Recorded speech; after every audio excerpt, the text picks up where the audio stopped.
E aí, pessoal, tudo tranquilo com vocês? Como é que vocês estão? Estão bem? Bom, a gente vai continuar nossa disciplina de cana, certo?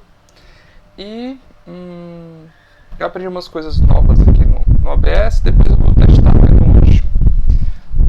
Bom, vamos dar continuidade à nossa aula.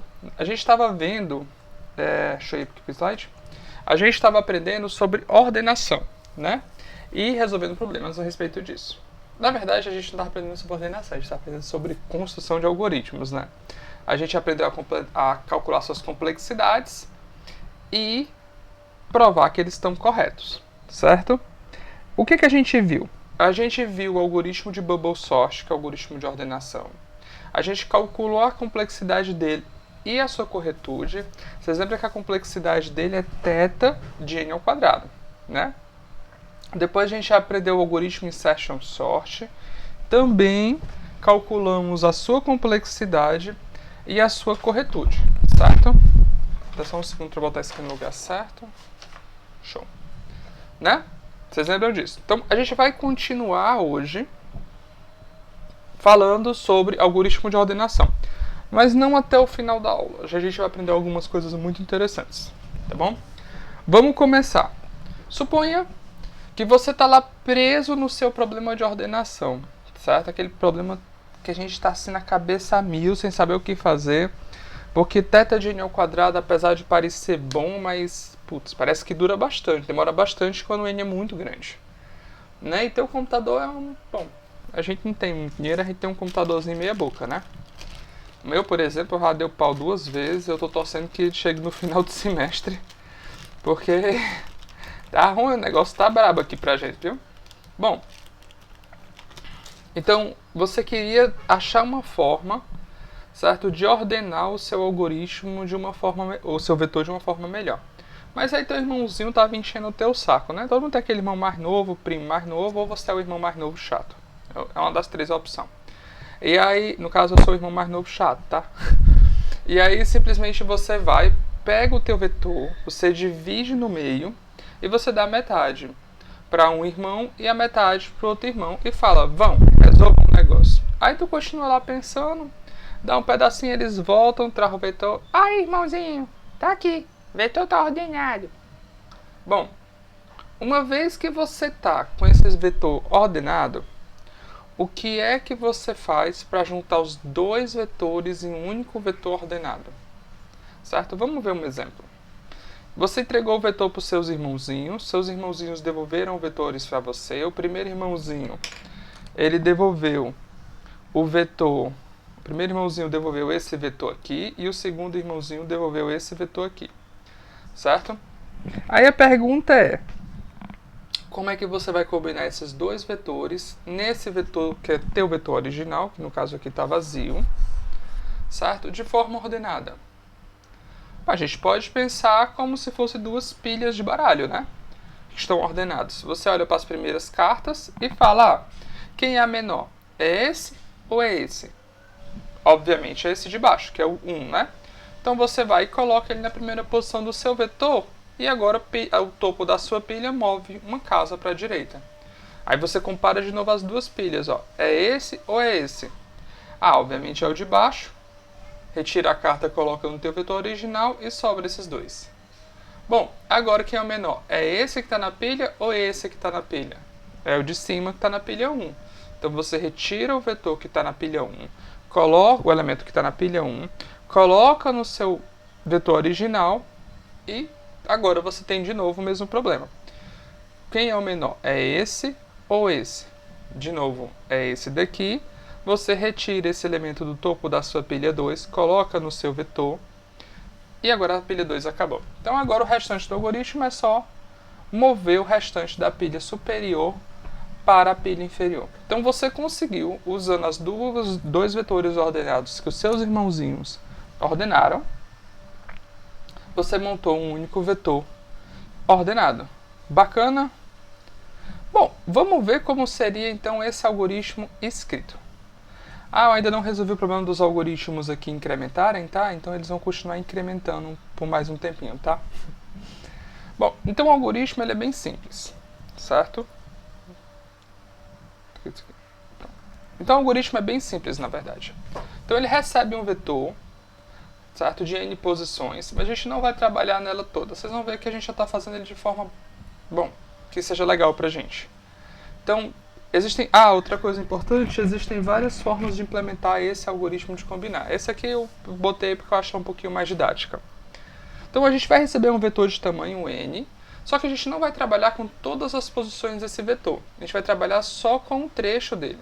Qual é o trecho? É iniciando na posição P e indo até a posição R, tá bom? Esse é o trecho do vetor que a gente vai trabalhar, tá? Esse vetor Q, esse elemento Q aqui, ele vai te dizer aonde o vetor vai ser quebrado.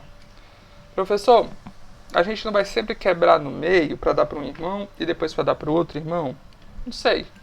Por que a gente não quebra toda a direita ou a gente não quebra toda a esquerda? Por que não? Não sei, a gente vai ver depois. Bom, então a gente quer esse terceiro elemento aqui, esse segundo elemento é terceiro na verdade, esse terceiro elemento aqui te fornece a posição em que o vetor será quebrado.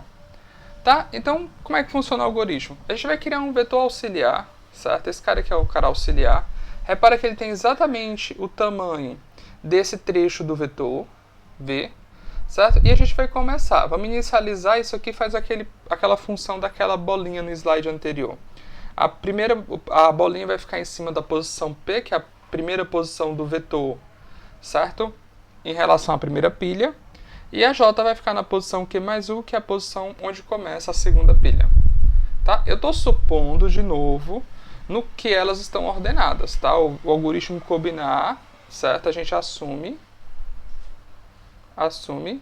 que V, pegando da posição P até a posição Q, e V, pegando da posição Q mais 1 até a posição R, estão ordenados. Certo? Então a gente assume que esses dois trechos do vetor estão ordenados. Seu irmãozinho já foi lá, primeiro ordenou essa posição, e o segundo foi lá e ordenou essa posição.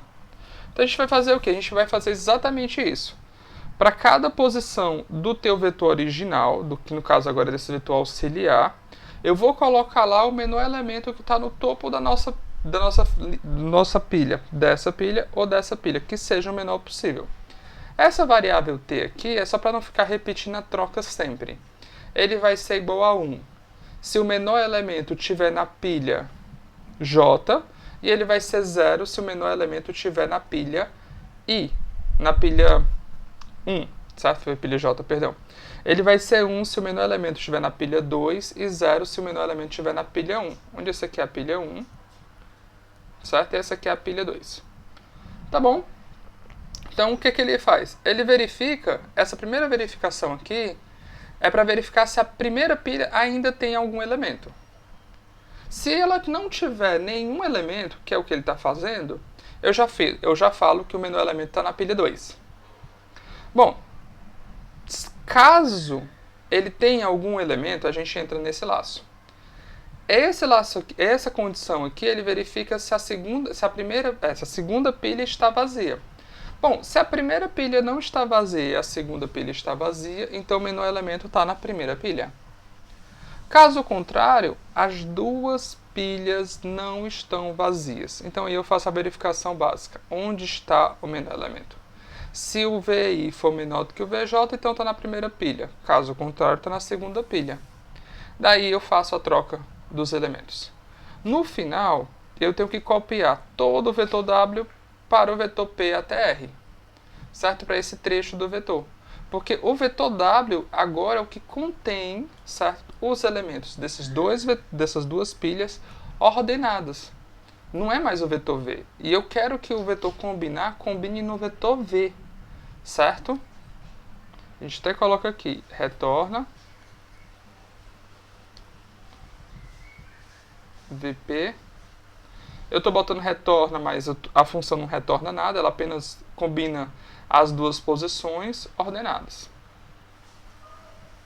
Então, uma vez que eu recebo esses dois trechos ordenados, eu executo combina e ele retorna esse trecho todo ordenado. Dessa forma. Tá? Vamos agora pensar qual é a complexidade desse nosso algoritmo. Eu não sei como é que eu faço para apagar. Já volto.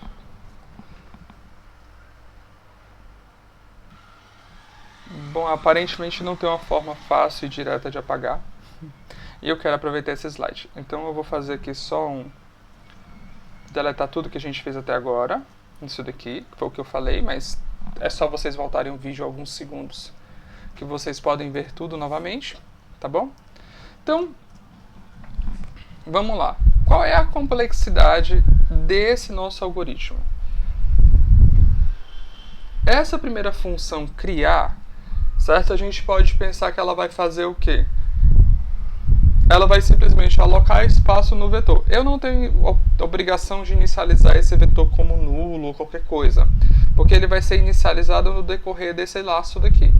Então, eu posso pensar que isso vai tomar um tempo constante, que eu vou botar uma unidade. A gente já viu que tanto faz uma constante ou uma unidade aqui, isso não vai atrapalhar. Essa segunda iteração também toma uma unidade. Essa terceira iteração, essa terceira linha, também toma uma unidade. Então, vamos olhar agora dentro desse laço. Até aqui, o laço vai da linha 4 à linha 20. Bom, quantas vezes esse laço aqui é executado? Ele é executado R menos P mais uma vez. Não é verdade? Na verdade, R menos P mais duas vezes, porque tem a última verificação para sair. Mas esse mais ou menos um aqui não afeta tanto não. Essa condição aqui, ela é verificada R menos P mais uma vez. Bom, então vamos lá. Essa linha aqui, ela não é verificada sempre, certo? Ela só é verificada quando esse laço aqui é verdadeiro. Mas olha que interessante. A cada iteração desse laço, exatamente uma dessas condições internas vão ser verificadas. Então, ou essa vai ser verificada, ou essa vai ser verificada, ou essa vai ser verificada, ou essa vai ser verificada. Vocês concordam? Então, eu posso juntar a verificação das 4 linhas da seguinte forma: linha 6, linha 9, linha 12 e linha 14, certo? Elas vão ser verificadas uma vez, somente uma delas vão ser executadas para cada iteração desse laço. E isso daqui vão ser executadas a quantidade de vezes que você entrou no laço. Tá bom? Bom, isso são as linhas 6, 9, 12 e 14. Agora a gente tem a condição de laço, que é esse laço e esse laço, certo? Então, essa condição. Então, ou eu verifico somente essa, entro aqui e vou embora, ou eu verifico essa e essa, certo? E vou embora. Então, essas 3 linhas, tá? Ou elas vão ser verificadas no máximo uma vez cada, ou elas vão ser verificadas todas uma vez, ou pelo menos essa linha é verificada. Então, as linhas 5, 6, 8 e 11, tá? Essas 3 linhas, elas possuem a seguinte propriedade. Elas são verificadas pelo menos R menos P mais uma vez, que é somente esse cara ser verificado e ir embora, certo? E eu vou botar aqui T para dizer que é elas, e no máximo eu verificar essa e essa e essa, que é 3 vezes R menos P mais 1. Tá? Então ela é verificada no mínimo essa quantidade de vezes e no máximo essa quantidade de vezes, as 3 juntas, tá bom? Então falta o que agora? Falta agora essa última condição. Esse peso aqui de execução está relacionado a esse laço aqui, até aqui, dessa parte até aqui. Bom, resta esses 2 casos aqui. Mas aqui a gente tem muito simples. Esse cara aqui, ele é verificado R menos P mais uma vezes, tá? Enquanto que essas 2 linhas mais essas 2 linhas, elas são executadas no máximo uma vez essa ou uma vez essa. Bom, vou repetir melhor. Quando esses dois comandos são executados, essas duas instruções, essas duas instruções não serão executadas e vice-versa, certo? Então, somando essas duas com essas duas, elas só foram executadas no máximo 2, que são duas instruções cada, R menos P mais uma vez. Ufa! Então, esse trecho aqui é o único trecho que tem uma variação da quantidade de execução. Os outros vão executar exatamente R menos P mais 1, R menos P mais 2 vezes. E agora resta esse último cara aqui. Qual tempo de execução você leva para copiar todo esse vetor para esse vetor? Bom, a gente gasta uma instrução praticamente para copiar um elemento para o outro, tá? Então, copiar, a gente já sabe que ele vai gastar 2, R menos P mais 1, mais 1. Esse mais 1 vem só da verificação do laço que a gente vai ter aqui interno e vai sair, certo? Então, isso aqui é quanto a gente gasta para poder executar esse processo de copiar, tá? Tá beleza? Bom, se eu somar tudo isso daqui, deixa eu fazer aqui, seja T, seja Tn, o tempo, a complexidade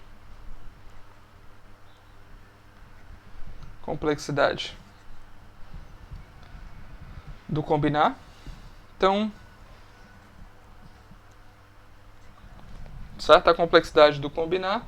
Então, a gente vai ter que Tn é no mínimo R menos P mais 1, que veio daqui.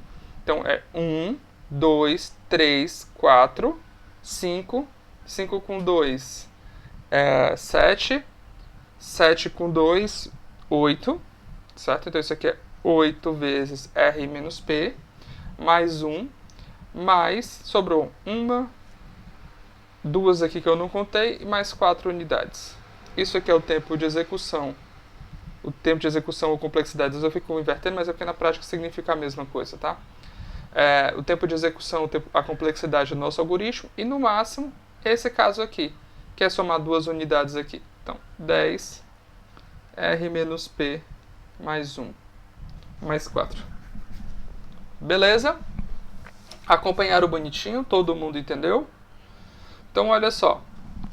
Vou repetir brevemente para aqueles que não conseguiram acompanhar até aqui. Se eu olhar para as linhas 6, 9, 12 e 14, isso é um encadeamento de condicionais se, certo? Somente uma dessas linhas vão ser executadas a cada iteração. Não dá para executar mais de uma linha numa só iteração. Porque para executar essa linha, esse tem que falhar, esse tem que falhar, esse tem que falhar, e esse aqui vai ser executado. Para executar essa linha, esse tem que falhar, esse tem que falhar, e esse aqui não vai acontecer. Então, cada uma dessas linhas são a única que vai ser executada naquela iteração. Então, olhando somente para essas linhas, certo? A soma do tempo de execução dessas 4 linhas vai ser exatamente o tamanho do nosso laço. Bom, nós temos os condicionais que vão ser verificados, tá bom? Então, os condicionais, eles são verificados em cada iteração do laço. Um cenário ruim é supor que a gente está sempre verificando os 3 laços, 3 condicionais. E um caso bom é o que você vai verificar a menor quantidade de laços possíveis, ou seja, o primeiro, tá bom? Então, no melhor caso, a gente vai ter que verificar somente o primeiro laço para cada iteração do laço, primeiro condicional para cada iteração do laço. E no pior caso, a gente vai... Só um minutinho. Bom, peraí, Jimborn, aqui. Então, beleza. Então vai ser executado pelo menos essa quantidade de vezes e no máximo essa quantidade de vezes, essas linhas.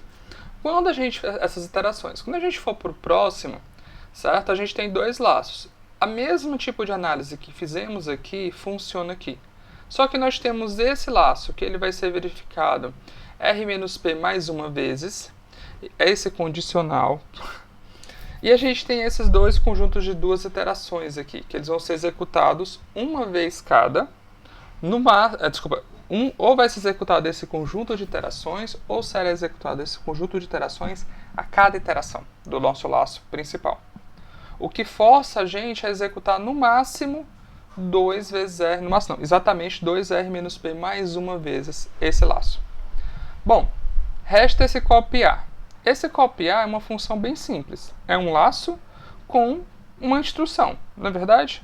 Então, o laço vai ser verificado R menos P mais uma vezes, que é a última verificação de saída.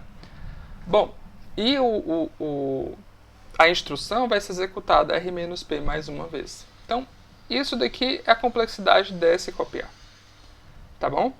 Então, somando tudo, nós vamos ter que a complexidade do nosso combinar será no mínimo essa e no máximo essa. Bom, quem é que varia de verdade aqui? Esse mais um eu posso jogar para fora. Quem varia de verdade é esse jovem rapaz aqui, R menos P. Essa é a diferença. Certo? Então, olha só. Eu estou dizendo que a complexidade é no máximo 8, no mínimo 8R menos P. Bom, 8 mais 4 mais 12, menor ou igual que T de N, menor ou igual que 10, R menos P, mais 14, R menos P, R menos P. A única coisa que está variando é isso daqui. Então, qual é a complexidade do nosso algoritmo combinar? Θ de R menos P. Certo? Todo mundo acompanhou? Todo mundo acompanhou? Todo mundo entendeu? Até agora? Show! Não entendeu? Volta o vídeo, vê de novo. Não entendeu? Volta o vídeo, vê de novo. Não entendeu? Manda mensagem no fórum. Não tira dúvida. Tá aqui para isso. E agora vamos conversar sobre a corretude. A corretude do combinar é muito parecida com a corretude dos outros algoritmos que a gente provou até agora. Vocês lembram? A gente primeiro verifica uma invariante de laço, dado uma propriedade. A gente mostra que, de fato, essa propriedade vale antes do início do laço. Depois, essa propriedade vale a toda a iteração do laço. E, no final, nós temos que essa propriedade é muito poderosa e prova que o algoritmo faz o que a gente quis fazer. Então, já que ela é tão simples, eu deixo para vocês provarem a corretude como exercício. Bacana? Me odeiam? Estou longe aqui, estou do outro lado da tela, vocês não vão conseguir me agredir. Estou protegido. Bom, então assim, isso resolve o problema de combinar dois vetores ordenados. Aí vocês chegam para o sobrinho de vocês, todo empolgado, para os irmãozinhos de vocês, todo empolgado, e falam: olha, a gente fez isso aqui para combinar os dois vetores, olha que solução bacana, funcionou no final. E bacana, vocês vão ficar me ajudando, porque agora eu consigo fazer isso. Se você ordenar e você ordenar, eu posso combinar os dois vetores de uma forma rapidamente em um único vetor ordenado. Aí vocês foram, pegaram mais um vetor, quebrou no meio, entregou metade para o seu primeiro irmão, a outra metade para o seu segundo irmão, e falou: vão lá, ordenem de novo. Só que dessa vez, você reparou que eles voltaram muito rápido. E aí vocês perguntaram: o que foi que vocês fizeram? Aí eles falaram assim: a gente tinha uns amigos, certo? E 4 amigos. E aí a gente teve a seguinte ideia: já que a gente sabia combinar, porque você ensinou pra gente, a gente pegou os nossos vetores, quebramos na metade e demos metade para um amigo, metade para outro amigo, eles ordenaram, nós fizemos o combinar que você falou. Então, vou desenhar aqui. Você pegou o vetor, quebrou no meio, você deu essa metade para um irmão, essa metade para outro irmão. Daí os seus irmãos, que agora já sabiam como funcionava o combinar, porque você explicou, eles ficaram com preguiça e fizeram assim: não, eu vou dar essa metade para um amigo meu, essa metade para outro amigo meu. Esse aqui fez a mesma coisa, deu a metade para um amigo dele e a metade para outro amigo dele. Os amigos dele ordenaram o vetor, devolveram para ele, Eles fizeram combinar, depois devolveram o vetor para você. E aí você combinou. Mas olha que ideia bacana. Isso te dá uma ideia de um algoritmo, não dá? Qual seria esse algoritmo? Quem já conhece, é o popular Merge Sort, certo? Essa parte, eu chamei de Merge aqui, mas agora que eu percebi que está errado, o nome é Merge Sort. Esse é o Merge Sort, tá? Então, tá faltando um S aqui. Então, vou botar só o S aqui de caneta mesmo. Pronto. Tá. Então, o nosso algoritmo Merge Sort, ele nada mais é do que você pega o teu vetor, certo? Você recebe o teu vetor aqui. Você divide o seu vetor no meio. Repara que esse Q nada mais é do que dividir o seu vetor no meio. E simplesmente você chama recursivamente para a primeira metade, chama recursivamente para a segunda metade, obtém, supondo que esse vai retornar vetor ordenado, esse vai retornar o vetor ordenado, aí você combina. Bom, vamos voltar para aquele nosso vetor original, que é o vetorzinho que a gente faz para todo o problema aqui. Ele é o vetor... Deixa eu lembrar os elementos dele. Eram 6 posições. Deixa eu pegar aqui só para lembrar os elementos dele.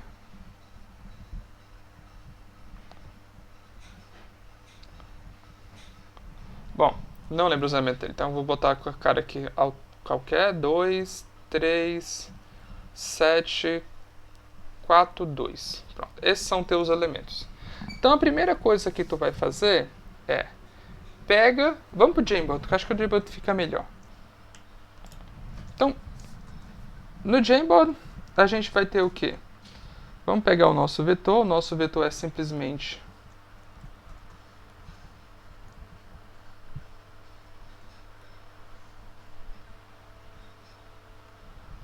Tem 6 posições. Linda. Bem bonitinho, bem simétrico o nosso vetor. Bom, então vamos lá. 5. O próximo é 1, 3, 7, 4, 2. Então você vai simplesmente pegar esse vetor. Você vai quebrar ele no meio, certo? Aqui. Você vai dar esse vetor para o seu irmão e esse para o outro. Eu vou fazer só um lado e vocês fazem o outro, tá bom? Daí o que, que ele vai fazer? Ele vai pegar o vetor, que é composto de 5, 1, 3. Da forma que a gente dividiu, ele vai dividir esse vetor em 2. Ele vai pegar, quebrar bem aqui, certo? Vai dar esse vetor para um amigo e vai dar esse vetor para outro amigo.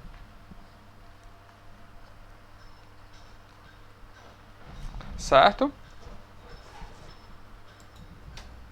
Daí aquela condição de R ser maior do que P, ele vai fazer o quê? Esse teu amigo vai olhar para o vetor e falar, mano, eu não tenho nada a fazer aqui com ele não. Aí ele vai devolver esse vetor para o irmão dele, para o seu irmão. Enquanto esse amigo aqui, ele vai quebrar o vetor mais uma vez. Repara que está ordenado, mas ele está cagando para o fato de estar ordenado. Ele vai quebrar o vetor mais uma vez, vai dar esse para um amigo dele e esse para um amigo dele. Bom, esses dois amigos vão falar, cara, eu não tenho nada que fazer. E vão fazer o quê? Vão devolver o vetor para esse teu irmão. Bom, aí ele vai fazer o combina desses dois vetores ordenados, que coincidentemente já estava ordenado antes.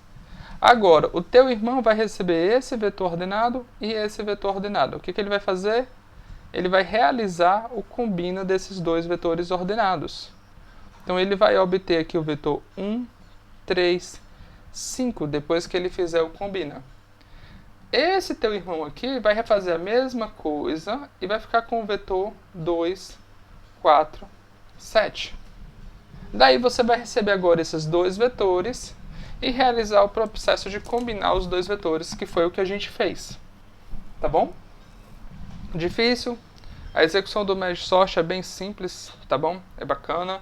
E ele tem esse intuito de vai dando para as pessoas, explica o problema é o mesmo, uma hora vai estar resolvido, uma hora você pega de volta, uma hora você combina tudo, todo mundo é feliz, tá bom? Todo mundo vai passear, tá? Bom, beleza. Muito bonito o merge sort funcionando. Muito bonito tudo. Mas a gente podia pensar em algumas variantes aqui. Por exemplo, será que era preciso sempre a gente descer no vetor até uma hora que cada cara tem um elemento? Por quê? Porque se eu tenho, por exemplo, 3 elementos em um vetor, a gente sabe que é muito fácil ordenar. Se eu tenho 2 elementos em um vetor, a gente sabe que é muito fácil ordenar. Ah, se esse cara for maior do que esse, troca de posição. Acabou. O vetor está ordenado. Se for 3 caras, também é fácil de ordenar. É um tempo constante. Na verdade, se for 1000 caras fixo, é um tempo constante. Depende de 1000. Certo? Mas para caras pequenininhos, é muito rápido. Então a gente poderia, por exemplo, aqui nesse nosso merge sort, ao invés de descer até a hora que a gente tem um elemento, que essa condição aqui só para quando você tem um elemento, certo? Então, ao invés de descer até a gente ter exatamente um elemento, a gente podia descer até a gente ter 3 elementos e resolver o problema para quando a gente tiver 3 elementos. Isso até elimina essa chamada de merge e essa chamada de combinar para 3 elementos. Na prática, vocês vão ver que isso não afeta tanto o nosso problema, tá bom? Mas é bom saber que a gente pode fazer isso. A outra coisa que a gente vai chamar a atenção aqui é que esse tipo de estratégia, de pegar o problema, dividir em subproblemas do mesmo tipo, resolver eles recursivamente e combinar as soluções dele em uma solução original do teu problema, é um paradigma bastante conhecido e uma estratégia bastante famosa chamada paradigma de divisão e conquista. Tá bom? O que consiste a divisão e conquista? A divisão e conquista nada mais é do que 3 passos. Primeiro passo, dividir. A gente pega o problema, divide subproblemas do mesmo tipo, só que de tamanhos menores. Tá bom? Depois a gente resolve eles recursivamente até obter problemas bem pequenos que a gente pode resolver rapidamente. Já a gente volta para o nosso caso. E por fim, a gente vai combinar as nossas soluções. A gente vai pegar o nosso subproblema, vai chamar... ele vai pegar nosso subproblema, vai pegar as soluções dele e vai combinar em uma solução do problema original. Então, esse é o paradigma de divisão e conquista. Tá bom? Vamos agora pensar na complexidade do nosso merge sort. Bom, antes disso, repara que essa parte aqui, certo? Essa parte aqui é o conquista. E essa parte aqui, incluindo esse cara, é o divisão. Repara que e esse aqui é o combinar. Tá. Então, assim, esses são os 3 casos. Então, vamos lá. A gente agora gostaria de calcular a complexidade desse nosso algoritmo. Como é que a gente poderia estar fazendo isso? Então, seja T de N a complexidade do merge, certo? Para uma entrada de tamanho N. Bom, qual tempo a complexidade do nosso algoritmo para essa entrada? Olha só o que ele vai fazer. Ele vai gastar uma unidade aqui, certo? Ele vai gastar uma coisa que é θ de N aqui, e ele vai chamar recursivamente nosso algoritmo para metade do tamanho da nossa instância, certo? Então, eu posso escrever a complexidade do merge sort de forma recursiva. A complexidade do merge sort é nada mais do que T de N igual a T de N. Olha só. Dividido por 2 fundo, mais dividido por 2 topo, mais uma coisa que é θ de N. Essa divisão aqui acontece pela forma que a gente escolheu o quê? Esse primeiro aqui, esse vetor vai ter esse primeiro vetor vai ter R menos P dividido por 2 fundo, ó, o tamanho do vetor N sobre 2 fundo, e o outro vai ter o N sobre 2 topo, certo? Bom, e como é que a gente resolve isso? De antemão, a gente vai adiantar que a complexidade do merge sort é N log N. Repara que N log N é muito mais rápido do que n ao quadrado, certo? Por exemplo, se você pegar n como sendo uma potência de 2, vamos pensar como n igual a 2 elevado a k, uma potência de 2. Então, n log n nada mais é do que k vezes 2 elevado a k. Enquanto que n ao quadrado nada mais é do que 2 elevado a 2k. Olha a diferença. Se tu pegar k igual a 10, por exemplo, isso aqui é 1024 vezes, dá 1024 dá 10.240. Enquanto que se eu pegar isso aqui é 2 elevado a 20, que eu não vou nem fazer. Tá bom? Então, já é muito melhor, certo? Como é que a gente vai provar isso? Resolvendo aquela recorrência anterior. E como é que a gente resolve a recorrência? A gente vai aprender. Então, a prova do complexidade do médio de sorte vai ser postergada um pouco para um futuro não muito distante, quando a gente aprender a resolver recorrência. E quando é que a gente vai aprender a resolver recorrência? Hoje! Haha! Então vamos começar com o problema mais clássico possível de resolver recorrência. A Torre de Hanoi. Todos vocês já conhecem a Torre de Hanoi, certo? Então, qual é a historinha da Torre de Hanoi? No início dos tempos, Deus criou uma torre chamada Torre de Brahma, não sei como é que fala, pode ser Brahma, não sei. Torre de Brahma, talvez. No qual continha 3 pinos feitos de diamante e 64 discos de ouro puro. Todos os discos com tamanhos diferentes entre si, empilhados em um pino do maior tamanho para o menor tamanho para cima, certo? Então o maior tamanho embaixo e o menor tamanho em cima. Ele então pegou um grupo de monge e deu-lhes a missão de que eles teriam que mover todos os discos do primeiro pino para o terceiro pino, seguindo 2 regras básicas. Primeira regra: nunca pode se mover mais de um disco por vez. Segunda regra: nunca um disco maior pode ficar em cima de um disco menor, certo? Somente essas 2 regras. Bom, os monges deveriam reportar o trabalho deles dia e noite, conforme eles fossem trabalhando. Ele não fala sobre a velocidade com que eles conseguem mover os discos, certo? Até porque deve variar, né? Tipo, uma pessoa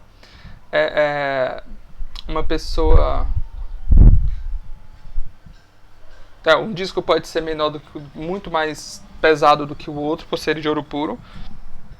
E quando finalmente a sua missão cumprisse, eles conseguissem mover todos os discos do primeiro pino para o terceiro pino, a torre iria desmoronar e o mundo chegaria finalmente ao seu fim, certo? Essa história foi contada pelo Edward Lucas em 1960, esse problema dele, o joguinho que ele criou, com essa história bonitinha, certo? Então a gente vai trabalhar com esse primeiro problema que vocês já conhecem. Não, aposto que vocês não conhecem essa historinha. Ah, cultura, viu? Então, vamos resolver. Qual o menor número de movimentos necessários a gente precisa para resolver o problema da Torre de Hanoi? E aí? E agora, José? Como é que a gente resolve isso? Existe uma técnica sagrada passada por gerações chamada Senta e Chora. Mentira. Aqui a gente está aprendendo técnicas, vocês vão aprender a resolver isso aí, ó, só de olhar. Que até hoje é assim que funciona. Bom, vamos lá. Primeiro vamos usar sempre a mesma notação, vocês devem estar notando, eu gosto muito da letra T para recorrência, então seja T, N, o número mínimo de movimentos necessários. Então,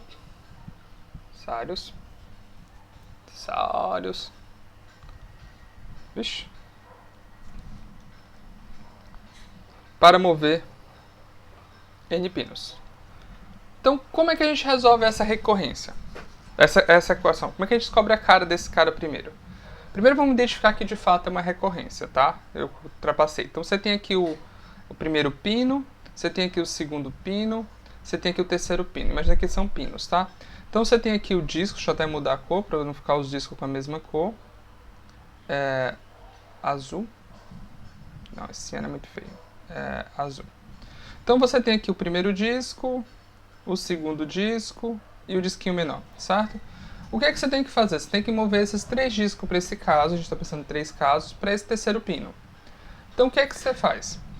Bom, a gente pode pegar o primeiro disco menor, move para cá, move o segundo disco para cá, o primeiro disco menor para cá. Olha só, consegui mover os 2 discos para essa posição.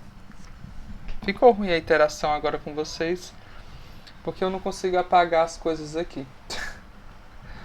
Bom, então vamos lá, vamos continuar. Então, essa história que eu falei, ó, move o primeiro disco para cá, então fica o primeiro disco pequenininho aqui, certo? Então ele saiu daqui. Agora eu movo esse segundo disco para cá, esse segundo disco grandão fica aqui, então ele saiu daqui, e agora eu movo esse disco menorzinho para cá. Então agora esse pino está livre e esses discos estão empilhados da forma correta. Agora eu vou fazer o quê? Eu vou pegar esse disco maior e mover para cá. Eu repito o mesmo processo aqui para mover todos esses discos para cá. Daí eu movo esse disco para cá, o grandão. Tá ficando lindo o desenho, né? Daí finalmente é só mover todo mundo de volta para cá. Ufa! Gastei um monte de movimentos, não foi? Foi. Eu fiz o quê? Para mover esses 2 discos menores, eu gastei um movimento, 2 movimentos, 3 movimentos. Eu gastei 3 movimentos para mover 2 discos menores daqui para cá, certo? Bom, daí eu gastei um movimento que foi o disco grande daqui para cá, certo? Daí eu movi todos os discos pequenos desse pino para esse pino, certo? De volta para o primeiro pino. Gastei 3 movimentos. Daí gastei mais um movimento para cá e finalmente 3 movimentos voltando. Essa é a melhor forma? Não, não é a melhor forma. Infelizmente, o professor de vocês foi meio lesado. Qual é a melhor forma? Não sei, mas uma forma mais rápida é pega esses 2 discos.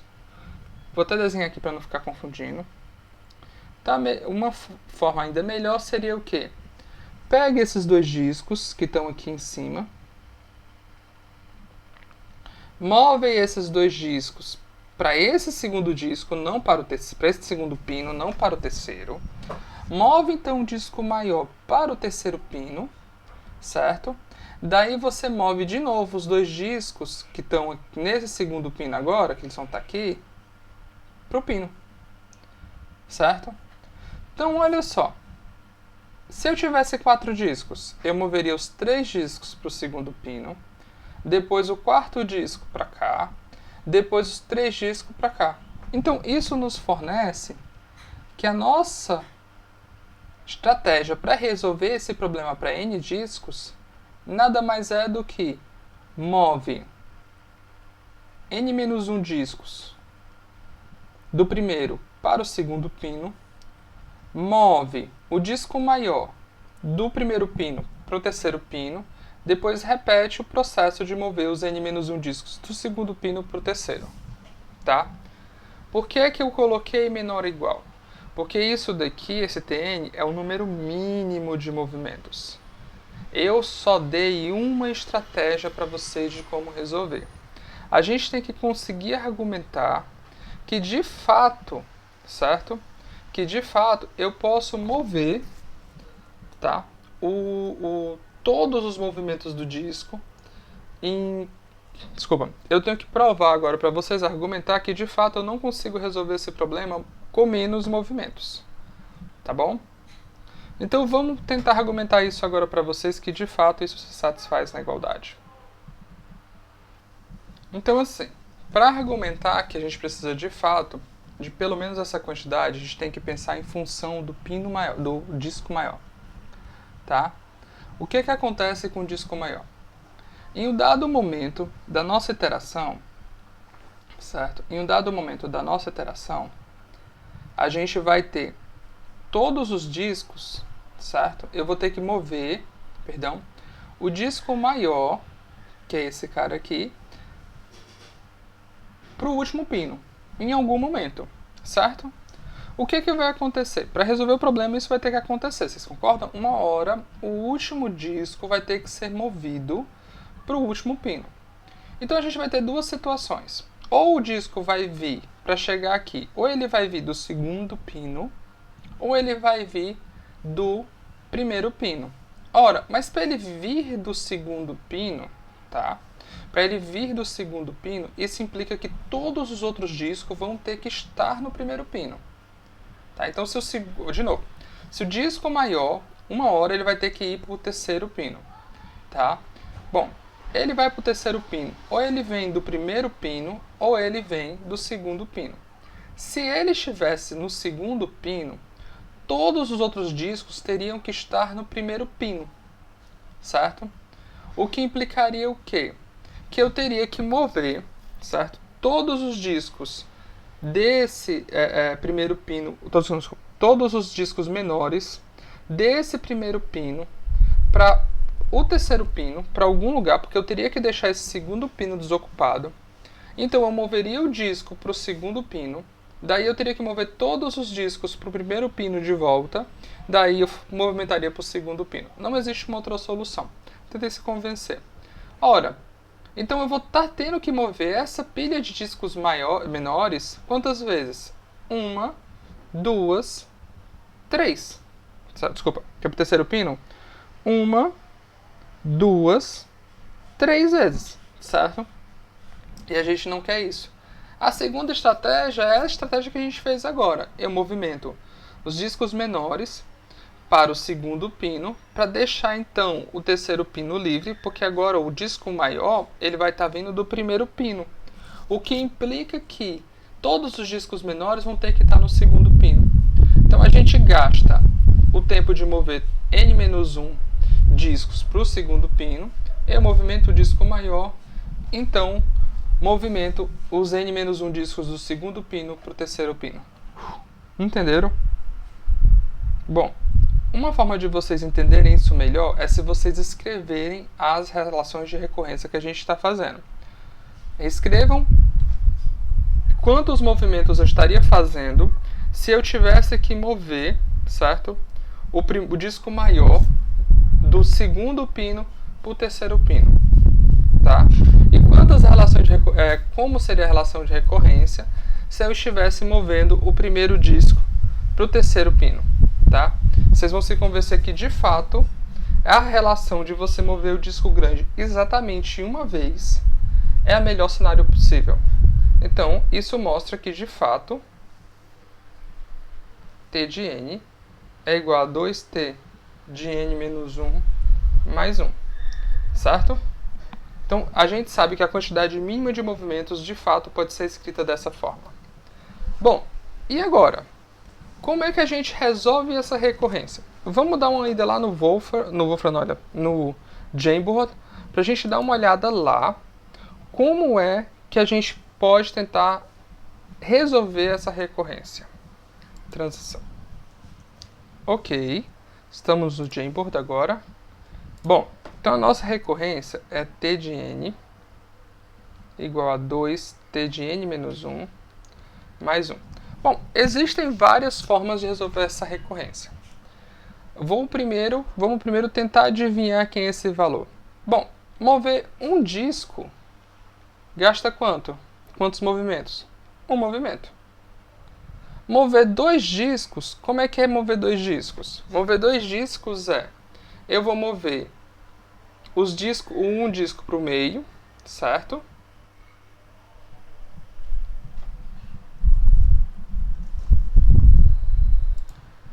Depois eu vou mover o disco, o segundo disco para o terceiro pino e depois eu volto. Ó, isso aqui é 3. Bom, vamos ver o caso 3. Isso daqui é igual a 2 vezes o caso 2 mais 1. O caso 2 é 3, isso daqui dá 3 vezes 2, 6, isso aqui dá 7. Bom, vamos ver o caso 4. Isso aqui é igual a 2 vezes o caso 3 mais 1, que é igual a 7 vezes 2, 14, mais 1, 15. Opa! Me parece, certo, me parece que t de n vai ser igual a 2 elevado a n menos 1. Por quê? Olha só. No caso t de 1, isso é 2 elevado a 2 menos 1, que dá 1. No caso t de 2, isso é 2 elevado a 2, que é 4, menos 1, que é 3. No caso 3, isso é 2 elevado a 3, que é 8, menos 1, que é 7. Como é que eu percebi isso? Porque era só você olhar que isso aqui era sempre uma unidade antes da potência de 2. Tá? Bom, e aí como é que a gente pode ter certeza que isso é verdade sempre e não falha um dia? A gente pode continuar fazendo as contas. T de 5 é igual a 2 vezes T de 4, mais 1, que é igual a 31. T de 6 é igual a 2 vezes T de 5, mais 1, que é igual a 63. T de 7 é igual a 2 vezes T de 6, mais 1, que é igual a 127. T de 8. Quando é que a gente vai parar de fazer isso? Bom, a gente não quer mostrar que isso é verdade para todo n, então a gente tem que mostrar isso para todo n. Então a gente vai continuar fazendo isso para sempre, certo? Por uma eternidade. Ah, professor, eu tenho outras coisas, eu tenho uma vida social, eu tenho que. Eu não tenho que fazer isso aí pelo resto da vida, não. Tem vida social, é. Da computação, olha. Fale por você. Porque questão de ter tempo na eternidade, a Rainha Elizabeth tem. Não é para todo mundo, mas ela tem. Bom, então a nossa conjectura é que t de n é igual a 2 elevado a n menos 1. A gente confirmou de que isso é válido para os primeiros caras, mas será que isso é válido sempre? Porque isso, de fato, um dia podia falhar, não é verdade? Então vamos de volta aqui para os nossos slides. Bom, então nossa conjectura é isso, que a torre de Hanoi dá para ser resolvida em 2 elevado a n menos 1 movimentos. A gente não sabe se isso é verdade. Então vamos resolver isso, mostrar que isso aqui é verdade. Bom, a gente viu, certo? A gente viu que aquilo dali era válido até o caso 7. Vamos repetir o caso 8? Vamos fazer o caso 8. Olha, o caso 8 era igual a 2 vezes o caso 7, certo? Mais 1. Mas olha só. Ao invés de eu fazer essa conta e mostrar que, na verdade, isso aqui é 2 elevado a 8 menos 1, que é igual a... Quanto é que dá isso? 2, 4, 8, 6, 32, 124. 628. 256. 512, né? 511 isso aqui. Não. 256, 255, olha. Minha cabeça. Então, isso aqui é 255. Então, ao invés de eu mostrar que isso daqui é igual a isso daqui, que eu vou mostrar que, na verdade, essa conta todinha vai dar isso, tá? Porque a gente sabe que T7 é quanto? T7 a gente já mostrou que é válido, isso aqui é 2 a 7 menos 1, que é igual a quem? 2, 4, 16, 128, 127. Isso aqui é igual a 127, né? A gente sabe que isso aqui é verdade. Em vez de eu fazer essa conta, eu vou fazer diferente. A gente vai fazer como? A gente, em vez de mostrar que isso aqui é igual a isso daqui, eu vou mostrar que isso daqui é igual a isso daqui. Qual é a diferença? Vocês vão entender. Então vamos lá. T de 7, eu não vou usar isso daqui. Eu vou usar isso daqui. T de 7 é igual a 2 elevado a 7 menos 1 mais 1.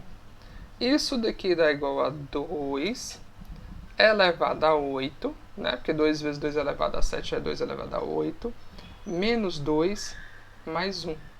Isso aqui é 2 elevado a 8 menos 1. Menos 1. Olha que lindo.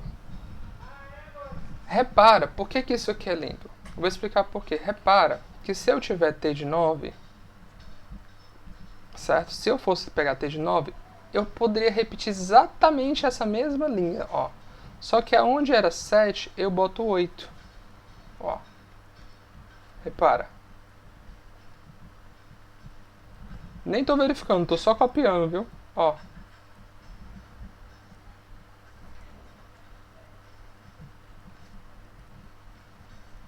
e eu te garanto que a conta está certa. Vamos verificar? Bom, a gente sabe que t de 8 é igual a isso, então 2 vezes 2 elevado a 8 é 2 elevado a 9, menos 2, mais 1, dá isso daqui. Se eu quiser fazer t de 10, é só onde tem 8, nesse lado direito da conta, eu trocar por 9, e onde tem 9, eu trocar por 10. Então, isso quer dizer pra gente que basta, se eu quiser ver t de n, basta eu trocar isso aqui por n menos 1, mais 1, que é igual a 2 elevado a 2 elevado a n menos 1, mais 1, que é igual a 2 elevado a n, menos 2 mais 1, que é igual a 2 elevado a n menos 1. Olha só. Então, o caso geral, que é esse caso de baixo, ele veio deduzido exatamente porque no caso 8 e o caso 9, eu só fiz trocar o n, o 8 pelo 9 e o 7 pelo 8. Então, o caso geral, eu troco o 8 por n menos 1 e o 9 por n. Isso mostra a fórmula para o caso geral. Bacana? E aí eu falo pra você, mas você não postou para todo o n. Mostrei. Diz um n aí que eu não mostrei. 1.555.000, blá blá blá blá blá. Vai lá, troca o n por esse valor. Dá a mesma coisa. Aí você fala, não dá certo não. Por que não dá certo? Porque tu tá dependendo que isso daqui seja verdade. Que você tenha que isso daqui seja verdade. Né? Para essa minha estratégia dar certo, eu tenho que afirmar que para esse caso aqui é verdade. Bom, mas quando eu for chamando recursivamente esse cara, ele vai reduzindo até que ponto? Até t de 1, certo? Quando chegar em t de 1, eu não preciso mais resolver recursivamente, porque a gente já sabe que t de 1 é 1. Então, eu sei que para o caso 1 é verdade, porque o caso 1 nada mais é do que 2 elevado a 1 menos 1. Então, eu sei que para o caso 1 é verdade, porque a gente provou pelos movimentos que o caso 1 é verdade. Então, eu provei que para o caso 1 é verdade, eu mostrei para você uma forma de você, uma vez que sabe que um caso é verdade, mostrar que o caso seguinte é verdade, certo? Independente de onde você esteja nos números naturais. Então, isso é válido para todo número natural. Porque você vai descendo a sua construção até aquele caso base, que no nosso caso é 1. E aí você mostra que naquele caso 1 é verdade. Aí acabou a preocupação. Quem já conhece essa técnica é chamada de indução matemática. Tá? E como é que ela funciona? Você tem um subconjunto infinito dos naturais e uma propriedade que você quer mostrar que é válida para esse subconjunto. Em geral, a gente pensa nos naturais sempre. O A é o próprio natural e a propriedade é alguma coisa sobre o teu conjunto de números. Certo? Então, a primeira etapa é, você mostra que para o menor elemento do teu conjunto, a propriedade é verdade. E depois você faz uma regrinha de construção. 4 regrinhas de construção.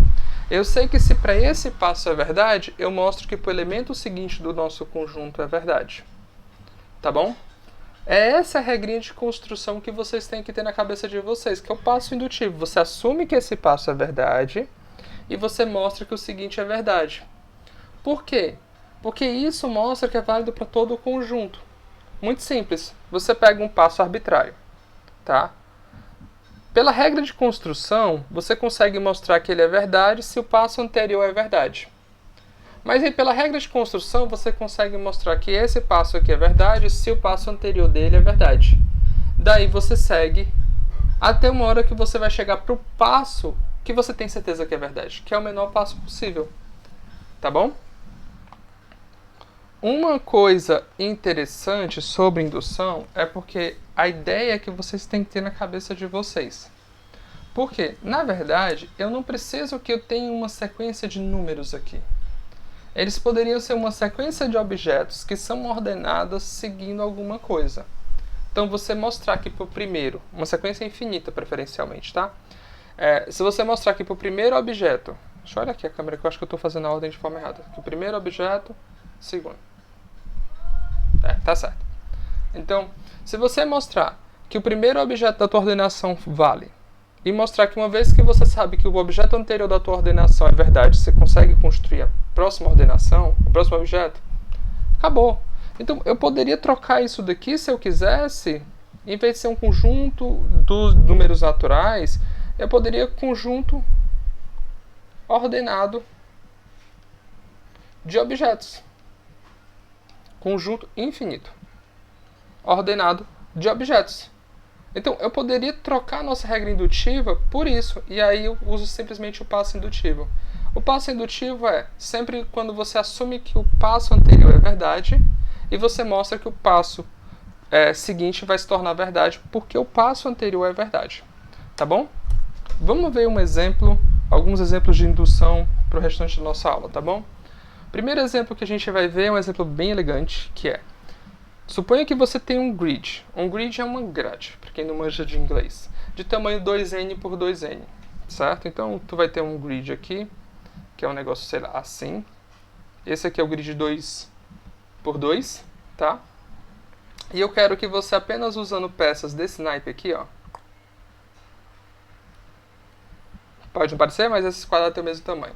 Eu quero que você preencha, certo? Eu quero que você preencha todo esse grid de forma que a gente só tenha um espaço em branco, certo? Bom, para o caso 2 por 2, isso é verdade. Eu estou afirmando que isso vai ser verdade sempre. Ó, repara que agora eu estou trabalhando com um conjunto de grids, certo? Que eles não são números naturais, eles são conjuntos que eu estou ordenando pelo tamanho, tá? Então vamos lá para um aplicativo chamado Inkscape, que foi o aplicativo que eu coloquei para a gente poder fazer isso. Bom, lindo, tá aí. Será que vocês conseguem resolver para esse caso que a gente está trabalhando, no caso com uma grid que tem n igual a 2? Isso aqui é uma grid, desculpa, n igual a 3, que é uma grid 8 por 8. E aí, como é que você resolve esse caso aqui? Vamos fazer uma tentativa aqui, só nós aqui, só pra gente ver o que acontece. Bom, deixa eu mover isso aqui pra cima primeiro. Mover para a camada. Pronto. Então vamos começar. Eu vou colocar esse daqui aqui. Deixa eu ver. De repente eu devia ter agrupado.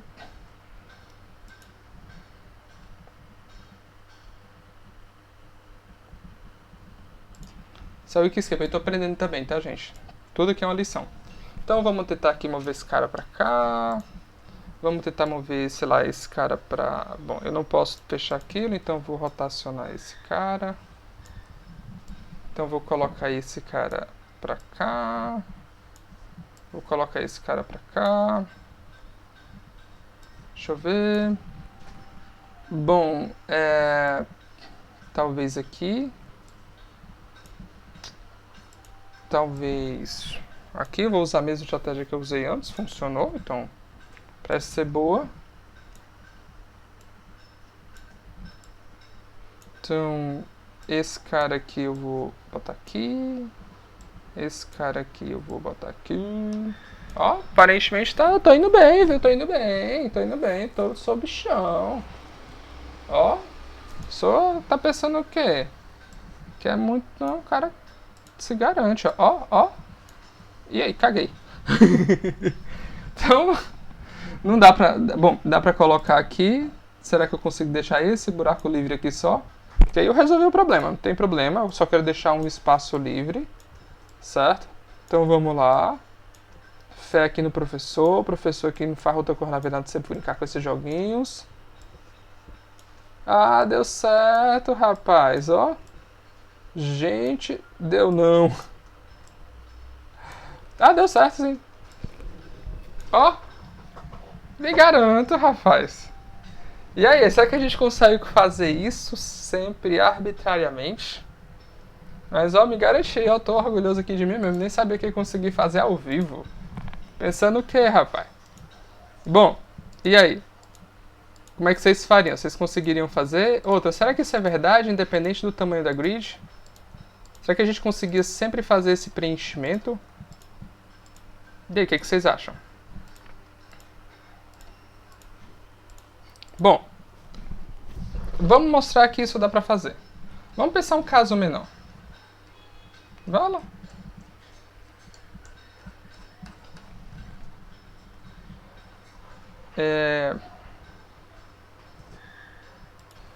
Pronto, ajeitei o que estava faltando.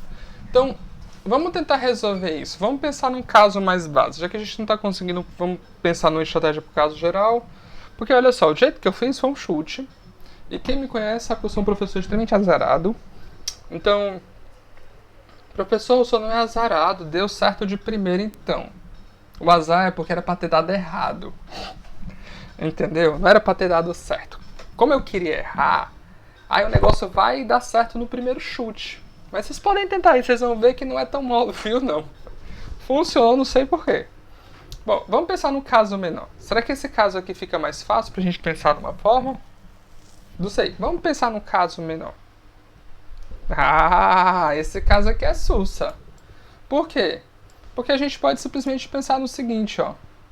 Deixa eu duplicar essa pecinha aqui, botar os 4 possíveis movimentos dela aqui, ó. Esse caso ali, ele já é basicamente a rotação dessa peça. Se eu quero que esse quadrado fique branco, eu posso colocar aqui. Se eu quero que o quadrado superior fique branco, eu posso colocar aqui. Se eu quero que o quadrado inferior fique branco, eu posso colocar aqui. Se eu quero que o quadrado superior fique branco, eu posso colocar aqui. Na verdade, eu já falei esse, falta esse. Certo? Então, isso daqui nos fornece que de fato dá. E na verdade não só dá, como qualquer estratégia que eu abordar dá. Bom, mas eu posso simplesmente colocar isso daqui aqui. Isso daqui fez o quê? Ele preencheu o nosso quadrado, faltando um espaço, deixando um espaço branco. Como é que a gente pode usar isso daqui para construir a próxima iteração do nosso problema? Bom, vamos para cima. Então esse aqui é o caso 2x2, certo? 4x4. Eu vou fazer o quê? Simples. Eu vou dividir o nosso quadro na metade, o nosso grid na metade, e assim ele vai se tornar o quê? Ele vai se tornar, olha só, 4 grids 2x2, que é esse exemplinho menor. Bom, então eu preenchi o exemplo menor. Eu posso vir fazer o quê? Coloca aqui, ó. Preenchi o exemplo menor. Bom, qual é o problema aqui? O problema aqui é o seguinte. Se eu só sair copiando esse cara pra cá, esse cara pra cá, que foi a nossa solução que a gente fez anteriormente, dessa forma, eu não vou conseguir terminar de preencher esse quadrado. Não é verdade? É verdade?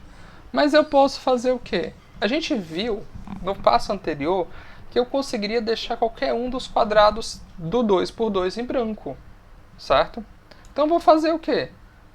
Eu vou simplesmente virar e usar exatamente essa informação extra que eu tenho, que aí eu posso deixar qualquer um dos quadrados brancos em branco. Então a gente vai usar exatamente essa propriedade que é muito forte para preencher de forma ao quadrado central ficar branco. Daí é só eu vir aqui e colocar a peça que falta. Então olha só, preenchi e deixei um quadrado branco em branco. Bom, nesse momento a gente vai querer usar essa estratégia aqui. Qual é o problema de usar essa estratégia aqui para outro caso? É porque, olha só, da forma que eu consegui fazer isso daqui, eu só vou conseguir deixar os quadrados centrais. Eu só vou conseguir deixar os quadrados centrais em branco, certo? Mas para usar essa mesma estratégia, no caso que a gente está querendo fazer maior, eu preciso garantir que os quadrados das pontas podem ficar em branco, tá? E o passo anterior a gente usou uma coisa muito foda, que foi o quê? Eu consigo deixar qualquer quadrado em branco. Então eu olho para você e digo, tá bom, vamos deletar isso daqui. Qual é, me fale você, qual é desses quadrados aqui do nosso grid, o quadrado que você quer deixar em branco?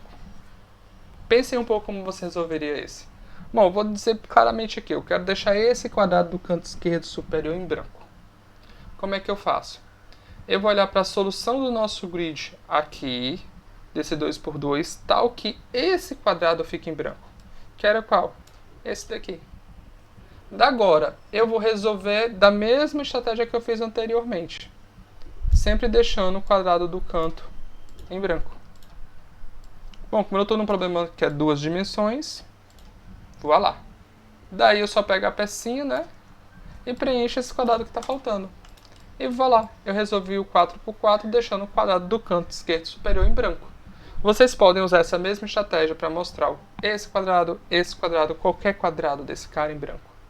E aí a gente vai usar essa estratégia para resolver o caso geral. De novo, ó. Pá. Rotaciona.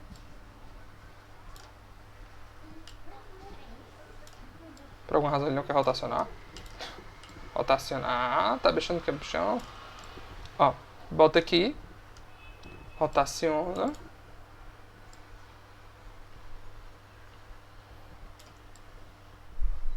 Bota aqui. Agora a última rotação que a gente precisa, botar esse quadrado ali. E vai lá. A gente preencheu, sobrou exatamente esse quadradinho. Daqui é só eu vir, ó. E... pum! Lindo? Lindo. A gente resolveu o problema usando indução. Essa técnica, a gente mostrou uma técnica de construção, certo? A gente mostrou uma técnica de construção para o caso geral.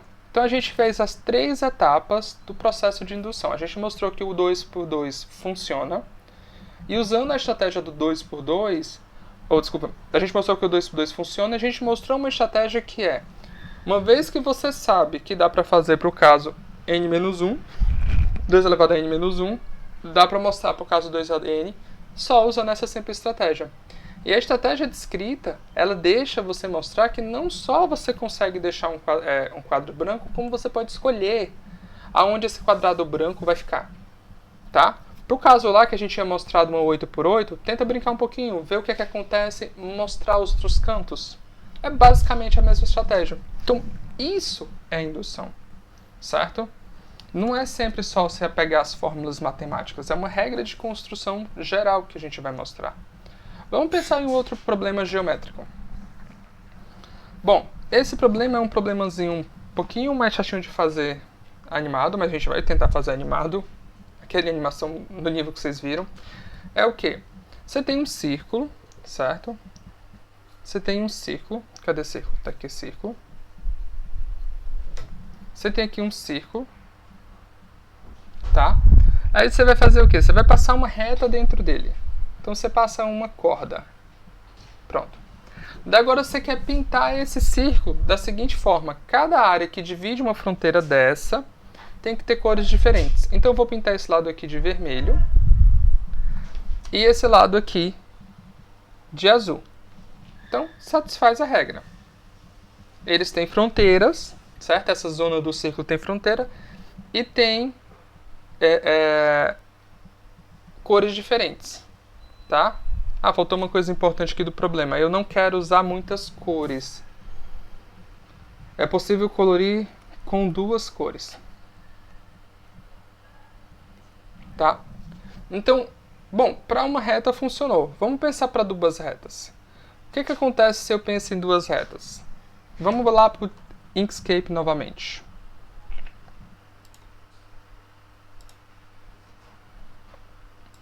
Então, aí está o caso com 2 retas, com uma reta. Tá bom? Então a gente pinta um lado dele de uma cor, o outro lado dele de outra cor e acabou. Não temos esse problema. A nossa conjectura, que dá para pintar sempre com essa regra, certo? Funciona. Bom, vamos pensar então com 2 retas. Olha só, já dei para vocês aqui como é que fica. Com 2 retas, basta eu pintar esse quadrante com uma cor, esse quadrante com outra cor, esse com outra, esse com outra. Professor, mas esse cara e esse cara estão fazendo fronteira. Bom, esse tipo de fronteira aqui a gente não está contando. É um ponto assim, a gente não conta.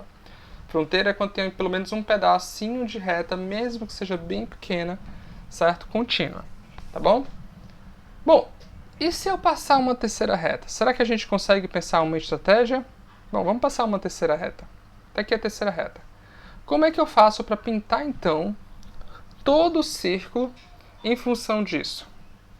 Tá? A gente vai fazer o seguinte, simples. Olha para essa região aqui. Eu vou pintar essa região. Cadê? Tá aqui. Eu posso pintar ela de verde? Não, porque essa é verde. Eu posso pintar ela deixar ela rosa? Não, porque essa é rosa. Mas se eu olhar para essa região e essa região, elas são as únicas duas que estão atrapalhando. Então vamos fazer o seguinte, vamos pintar essa de rosinha e essa de verde, para mudar a cor a variação das cores. Então olha só. Vixe. Então olha só. Com essa estratégia, essa aqui era verde, perdão, azul. Com essa estratégia que a gente fez, só mudar esses dois pedaços depois que eu passei a terceira reta, eu tenho uma coloração, certo? Bom, a gente ainda não consegue tirar como é que a gente faria o caso geral. Então, pode não ter ficado claro agora, mas vamos tentar deixar um pouco mais claro. Vamos para esse caso agora, que tem 3 retas, certo? Não, 4 retas. Essa e essa. Repara aqui, olha para esse desenho. Ele é esse desenho aqui com essa reta na diagonal.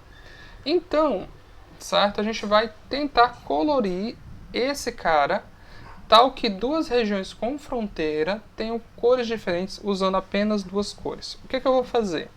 Primeiro eu vou ignorar essa reta nova que apareceu, porque eu já sei colorir essa figura anterior. Então eu vou usar o fato de eu saber colorir essa figura anterior para colorir essa figura anterior ignorando essa reta. Certo? Repara aqui que está igualzinho. Qual o problema agora? Essa reta dividiu a figura anterior em duas regiões. Quais foram as duas regiões? Essa região de cá de baixo e essa região de cá de cima. Eu preciso recolorir agora uma dessas duas regiões, tá bom? De tal forma que a gente conserte a nossa propriedade de duas regiões com fronteira, certo? Tenham cores distintas. Bom, me parece que se eu vou precisar, se eu fixar uma região, inverter as cores. Por quê? Vamos fixar essa região para cá. Vamos inverter as cores de todas as regiões desse lado de cá. Ao inverter a cor, essa região que foi dividida vai ter uma fronteira agora, vai gerar duas regiões com fronteiras e elas vão passar a ter cores distintas. Bom, se duas regiões anteriormente não tinham fronteiras, não importa como eu pinto elas, porque elas não fazem fronteira. Tá? Então, essa estratégia parece ótima.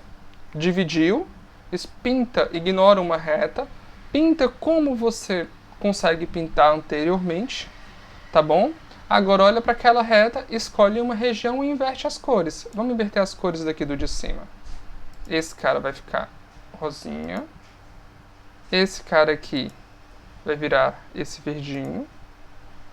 Esse cara aqui vai virar o rosinha. E esse cara vai virar o verdinho. Olha só. Ele satisfaz a propriedade que a gente falou. Não tem duas regiões que contenham duas regiões que façam fronteira com a mesma cor, certo? E isso é muito bacana, né? Porque agora a gente não está mais preocupado com como vai estar o desenho, porque tudo vai recair ao passo inicial, tá? Ah, professor, o que você está querendo dizer? Estou querendo dizer o seguinte, não importa como isso aqui esteja traçado, você vai ignorar uma reta, pintar o círculo com uma reta a menos, satisfazendo a condição que a gente quer. Ah, mas uma vez que eu ignorei uma reta, digamos aquela reta nova que apareceu, se eu não souber pintar, eu ignoro uma reta de novo e pinto o círculo com uma reta a menos. E aí eu ignoro uma reta e pinto o círculo com uma reta a menos. Uma hora você só vai ter uma reta, que é esse caso aqui. E esse caso aqui, não importa onde ele esteja, tá, a reta, a gente pode pintar usando duas cores. Bom, daí quando eu adicionar a nova reta, essa análise que a gente fez aqui, que é, quando eu adiciono a nova reta, uma região anteriormente ela pode ser dividida em duas ou não.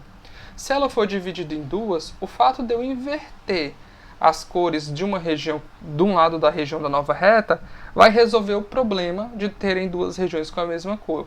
Mas se eu tiver duas regiões que antes não faziam fronteira, o fato de eu inverter as cores de um lado da reta não vai afetar em nada, certo?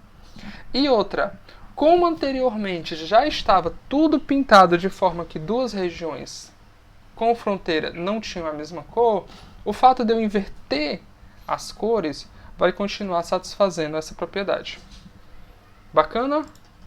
Vocês entenderam como é que funciona? Também a indução. E a gente não tem que se preocupar com o que de fato estava a cara do negócio antes. Tá bom? Bom, vamos pensar em mais um exemplo de indução. Quem lembra de grafos? Vocês viram grafos em matemática discreta. E aí vocês cansam de ver grafos em várias abordagens algorítmicas que você faz. Uma árvore nada mais é, um grafo nada mais é do que um conjunto de bolinhas e tracinhos. Certo? Isso aqui é um grafo, isso aqui é um grafo, isso daqui é um grafo, certo? Uma árvore é quando a gente não tem um circuito desse tipo. Então, isso daqui é uma árvore, isso daqui não é uma árvore, isso daqui não é uma árvore. Então, fechou um circuito desse aqui, um círculo desse, não é mais uma árvore. Uma árvore não tem esse círculo, tá bom? Na árvore, certo? Vamos pensar nessa árvore aqui somente. A gente chama esses caras aqui que tem uma aresta só saindo deles, que é uma aresta esse tracinho. Um tracinho saindo deles de folhas. Certo? Então, nosso próximo exemplo, que eu vou deixar para a aula que vem, para vocês pensando um pouco, é toda grafo de árvore, certo? Que tem pelo menos dois vértices, tá? Com pelo menos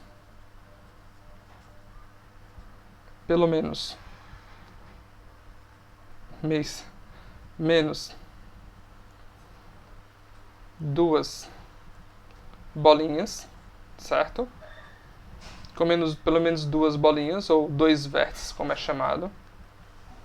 Isso aqui se chama vértice, certo? Ele tem pelo menos duas folhas. Olha esse caso particular, isso daqui é uma árvore, certo? Então ele tem duas bolinhas com grau 1. Então, isso são as folhas. Ah, tem uma coisa importante que para ser uma árvore, ele tem que ser possível você sair de qualquer bolinha e ir para qualquer bolinha. Por exemplo, aqui em cima. Isso aqui, apesar de não ter circuitos, se eu considerar isso tudo como um grafo só, ele não é uma árvore, porque eu não posso sair desse cara e chegar nesse cara, porque não tem uma aresta que sai desse lado do grafo para esse lado do grafo. Certo? Então, beleza? A gente entendeu bem até agora? Tudo tranquilo? Show! Então, aula que vem a gente volta para conversar um pouco mais sobre indução. Vamos fazer mais alguns exemplos agora matemáticos. Vamos também resolver esse caso desse exemplo 3. Tá? Eu vou falar um pouquinho melhor sobre ele também, mas eu sugiro que vocês tentem resolver. É bom para a intuição. Tá bom? Show! Se inscrevam no canal, dê like. Bom, um abraço para vocês, tá bom? Até a próxima aula. Falou!